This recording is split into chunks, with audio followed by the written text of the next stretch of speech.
Hi friends, అందరూ బాగున్నారా? స్నేహానికి మించింది ఏమీ లేదంటారు కదా. అది నేను కళ్ళారా చూశాను. మా నాన్న వారి చిన్ననాటి స్నేహితుడిని చాలా ఇయర్స్ తర్వాత ఈరోజు వారి పండగ సందర్భంగా మేము కలుసుకోవడం జరిగింది. మీరు చూస్తున్న హైవే విశాఖ రాయపూర్ హైవే అండి. చాలా చాలా బాగుంది, ఎక్సలెంట్గా ఉంది. ఈ రూట్లోనే మేము అట్లీస్ట్ ఒక 120 కిలోమీటర్స్ జర్నీ చేసి మేము సాలూరు అనే ఊరిని విజిట్ చేయడానికి వెళ్ళడం జరిగింది. ఆ రోడ్లో అయితే ఎక్స్పీరియన్స్ చాలా అవసరం అన్నమాట. వీళ్ళు ఎప్పుడో మా చుట్టాలంట, నాకు తెలీదు. మా ఊరికి వీళ్ళకి సుమారుగా ఒక 100 కిలోమీటర్ల పైన ఉంటుంది. నాకు ఈరోజు మా నాన్న చెప్పారు. ఇతను మా నాన్న వాళ్ళ ఫ్రెండ్, మావయ్య అవుతారు అనమాట.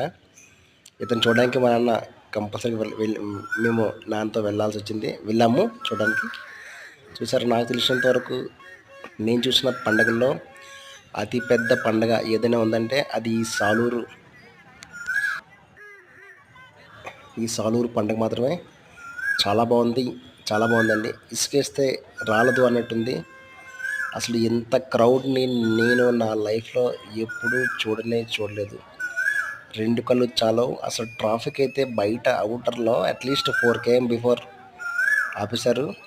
అక్కడి నుంచి మేము నడుచుకొని, అసలు తెలుసు కదా పండగలో చాలా అసలు నేను ఇలాంటి పండగ నా లైఫ్లో ఎప్పుడు చూడలేదు. చాలా బాగా చేశారు.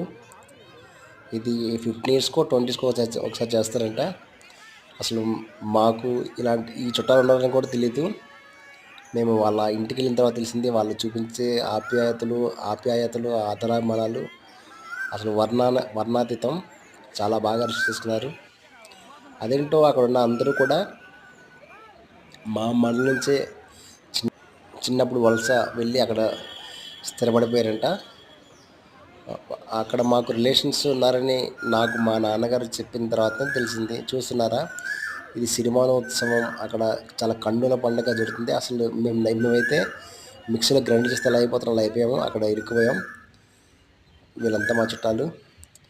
సో ఆ పండుగ అయిపోయిన తర్వాత మళ్ళీ ఆ రాయపూర్ విశాఖపట్నం ఎకనామిక్ కారిడార్లో మళ్ళీ మేము రిటర్న్ జర్నీ స్టార్ట్ చేసి మా ఇంటికి సేఫ్గా రీచ్ అయిపోయాం. మొత్తానికి పండగ అవసరం, మాటలు లేవు. చాలా బాగుంది. ఇలాంటి పండుగలు ఎప్పుడు మిస్ అవ్వకూడదు. మళ్ళీ ఈ పండగ ఎప్పుడు వస్తుందా అని ఎదురు చూస్తున్నాను. మాకు ఆతిథ్యం ఇచ్చిన మా మావయ్య, మా నాన్నమ్మ ఫ్రెండ్కి, వాళ్ళ ఫ్యామిలీకి థ్యాంక్ యూ సో మచ్.